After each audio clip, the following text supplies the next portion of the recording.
Good morning class. Today we are going to discuss about long answer type question of chapter 8, that is static electricity. Okay, so students, आज हम लोग long answer type question discuss करेंगे chapter 8 static electricity में। Students, long answer type question में आप यहाँ देख पा रहे हैं, तो question number 1 is how many kinds of charges are found. आपको बताना है कि कितने टाइप के चार्जेस पाए जाते हैं। Explain each kind of charge on the basis of electron theory. हर तरह के चार्ज के बारे में, मतलब जो भी तरह के चार्जेस प्रेजेंट होंगे या पाए जाते हैं उनके बारे में हमें बताना है इलेक्ट्रॉन थ्योरी के बेस पे। So students, earlier also I have told you, इससे पहले भी हमने आपको बताया कि basically charges are of two types. Charges क्या होते हैं? दो तरह के होते हैं। वन इज़ पॉजिटिव चार्ज, एक आपका पॉजिटिव चार्ज होता है, and the other is negative charge. दूसरा क्या होता है आपका? Negative charge. अब स्टूडेंट्स, अगर हम बात करते हैं इनके ओवरऑल इलेक्ट्रॉन थ्योरी के बेस पे, तो अगर हम जब फ्रिक्शन की बात करती हैं तो कोई भी कंडक्टर क्या होता है, वो लूज़ करता है इलेक्ट्रॉन उसके आउटर मोस्ट शेल से, ठीक है, कोई भी एलिमेंट है, और उसके बाद पॉजिटिव चार्ज डेवलप करता है उस पूरे एटम में। एग्जांपल के लिए, जब हम ग्लास रॉड को रब करते हैं सिल्क के क्लॉथ से, तो जो ग्लास रॉड होता है वो इलेक्ट्रॉन को लॉस करता है, और अगर हम इस ग्लास रॉड को अज्यूम कर रहे हैं तो इसके ऊपर कैसा चार्ज आ जाता है? Positive charge. क्यों? क्योंकि इसके अंदर जो इलेक्ट्रॉन्स थे, इसने इस इलेक्ट्रॉन्स को क्या कर दिया? लूज़ कर दिया, और जैसे ही इन इलेक्ट्रॉन्स को लूज़ किया तो इसके ऊपर कैसा चार्ज आ गया? Positive charge. ठीक है।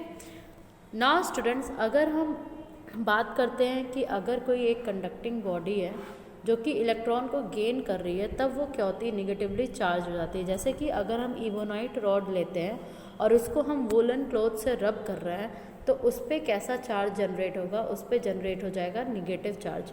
ऐसा क्यों होता है स्टूडेंट? ऐसा इस वजह से होता है क्योंकि ये क्या कर रही है? इलेक्ट्रॉन्स को एक्सेप्ट कर रही है। ठीक है, ये क्या कर रही है? गेन कर रही है इलेक्ट्रॉन्स को, और इसके ऊपर कैसा चार्ज आ जा रहा है? निगेटिव चार्ज आ जा रहा है। ओके, नाउ स्टूडेंट्स, अगर हम बात करते हैं कि जो भी कंडक्टिंग बॉडी है, ठीक है, जो कि निगेटिवली चार्ज हुई है, तो उस बेस पे हम ओवरऑल कहेंगे कि जो चार्जेस होते हैं वो दो तरह के होते हैं, एक पॉजिटिव और एक निगेटिव। ओरिजिनेट कैसे होते हैं? हमने देखा कि जब उस कंडक्टिंग बॉडी को रब करते हैं, अगर इलेक्ट्रॉन लूज़ होते हैं तो पॉजिटिव चार्ज जनरेट होता है, और अगर इलेक्ट्रॉन गेन होते हैं तो निगेटिव चार्ज जनरेट होता है। Now students, question number 2 is what is electric current, how it is measured. Question 2 है इलेक्ट्रिक करंट क्या है और इसको मेज़र कैसे करते हैं। सो स्टूडेंट्स, हम लोगों ने इस टॉपिक को भी डिस्कस किया हुआ है। टॉकिंग अबाउट इलेक्ट्रिक करंट, हमें सबसे पहले इसको डिफाइन करना है। So it is basically the rate of flow of charge through a conductor. ये बेसिकली है क्या? Rate of flow of charge है थ्रू अ कंडक्टर, उसे हम क्या कहते हैं? Electric current. अगर ये कोई बॉडी है, अगर ये कंडक्टर है, और इसमें हम बात करें जो चार्जेस का फ्लो है, ठीक है, पॉजिटिव निगेटिव जो भी चार्जेस है, इलेक्ट्रॉन की बात करें, इसका जो फ्लो है उसका रेट ही क्या हो जाता है? करंट हो जाता है। ठीक है, इलेक्ट्रिक करंट होता है।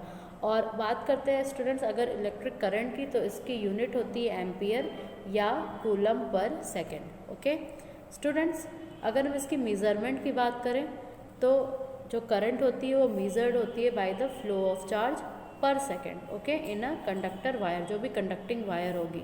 और अगर बात की जाए कि जो चार्ज है, अगर क्यू कूलम का चार्ज फ्लो कर रहा है टी टाइम में, तो इसके लिए फॉर्मूला निकल के आता है इलेक्ट्रिक करंट, जिसे हम आई से रिप्रेजेंट करते हैं, is equal to charge that is Q by T. Okay, तो स्टूडेंट्स, इस तरीके से हम इलेक्ट्रिक करंट का फॉर्मूला देख पाते हैं। आई इज़ इक्वल टू, आप यहाँ देख सकते हैं, आई इज़ इक्वल टू क्या हो जाएगा? Charge that is Q by T. ये हो जाएगा आपके इलेक्ट्रिक करंट का फॉर्मूला। और यहाँ से हम चार्ज का भी कॉन्सेप्ट निकाल सकते हैं कि चार्ज क्या हो सकता है? Charge is equal to I t. Okay, और चार्ज की यूनिट स्टूडेंट्स क्या होती है?